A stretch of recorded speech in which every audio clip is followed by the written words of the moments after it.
بلا شبہ ہم جب بریلی شریف آتے ہیں تو ہمیں مدینہ طیبہ کی خوشبو کا احساس ہوتا ہے.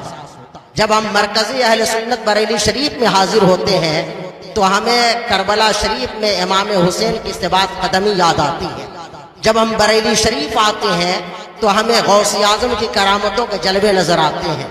جب ہم بریلی شریف آتے ہیں تو ہمیں خواجہ غریب نواز کے دربار کی عظمت کی یاد تازہ ہو جاتی ہے. آپ جانتے ہیں بریلی شریف وہ بارگاہ ہے، وہ درسگاہ ہے، وہ خانقاہ ہے کہ اس خانقاہ سے، اس درسگاہ سے اور اس دربار سے اپنی لڑائی نہیں لڑی جاتی ہے بلکہ مدینے والے کی عظمت کی لڑائی لڑی جاتی ہے. یہاں سے وہ پیغام دیا جاتا ہے کہ صحابہ کرام کی اسلام میں کیا عظمت و اہمیت ہے. ہر خانقاہ اپنی بات کرتی ہے، اپنے حلقہ ارادت کی بات کرتی ہے، لیکن بریلی کو اگر ہم خانقاہ کے زاویے سے دیکھتے ہیں تو بریلی کی خانقاہ کا نقطہ نظر یہ ہے کہ دشمن احمد پہ شدت کیجئے، ملحدوں کی کیا مروت کیجئے چرچا انہی کا صبح و شام، جانے کافر پر قیامت کیجئے. اعلیٰ حضرت رضی اللہ تعالیٰ عنہ سے لے کر کے آج حضور قائد ملت تک ہم یہ دیکھتے ہیں کہ بریلی کا جو مرکزی نقطہ اعلیٰ حضرت کے زمانے میں تھا، امام المتکلمین علامہ نقی علی خاں کے زمانے میں تھا، حضرت امام رضا علی شاہ کے زمانے میں تھا، آج الحمدللہ مفتی اعظم سے ہوتا ہوا حضور تاج الشریعہ اور حضور قائد ملت تک وہی ساری باتیں، وہی یادیں، وہی نقطہ فکر ہمیں نظر آتی ہیں، اور اسی پہ گامزن رہنا اور اسی پہ ثابت قدم رہنا یہی مسلک اعلیٰ حضرت ہے. آج کا زمانہ فتنوں کا زمانہ ہے.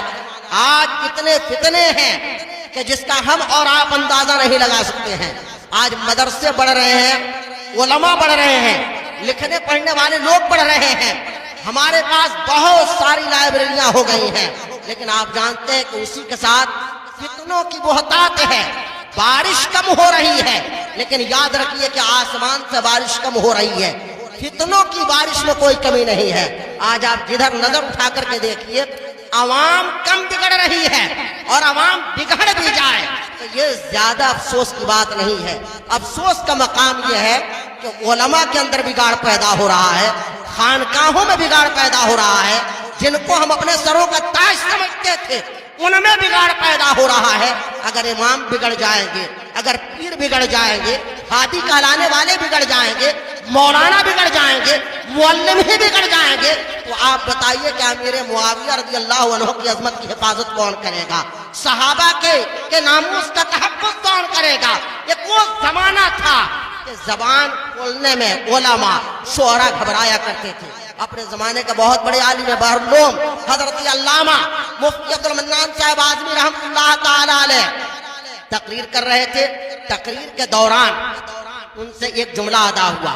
انہوں نے کیا کہا کہ ہماری قوم بھی کتنی بدقسمت ہے، ہمارے لوگ کتنے بدقسمت ہیں. یہ کہا، عام طور پہ بولتے رہتے، اس سے مراد ان کی یہ نہیں تھی کہ اس کا مطلب کہ جتنے کلمہ گو ہیں وہ کلمہ گوئی کے باوجود بھی بدقسمت ہے، بلکہ یہ ہے کہ ٹی وی دیکھتے ہیں، گناہ کا کام کرتے ہیں، یہ ہماری کم نصیبی ہے.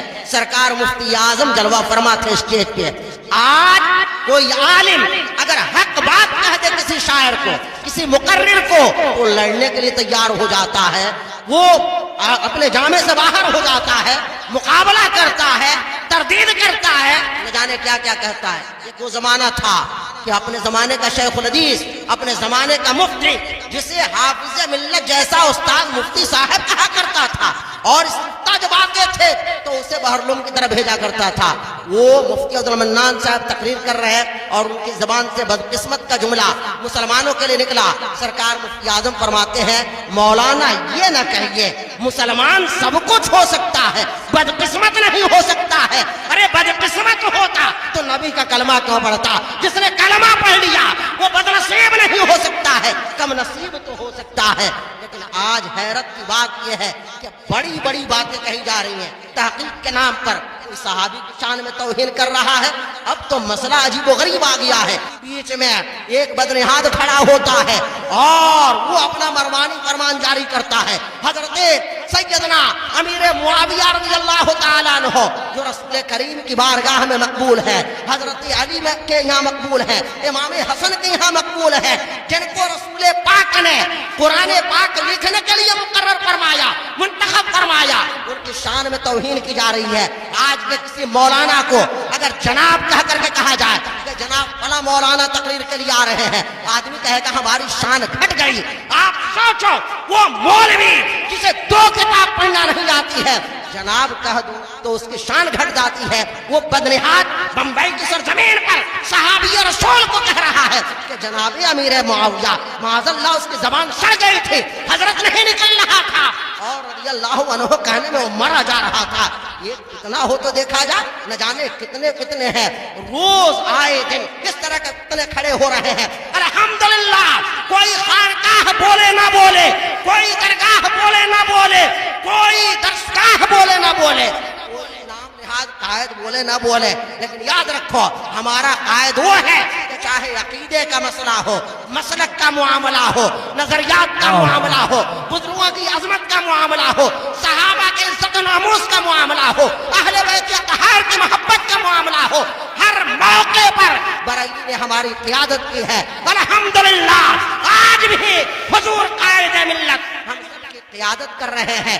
علماء کو چاہیے کہ نام میں صرف نظمی لگانے سے کام نہیں چلے گا، اور دوسروں پہ فتویٰ لگانے سے نہیں، بلکہ ہر آدمی کو اپنے گریبان میں جھانکنا ہوگا، دیکھنا ہوگا۔ ہم سدھر گئے قوم سدھر جائے گی، ہم بگڑ گئے زمانہ بگڑ جائے گا۔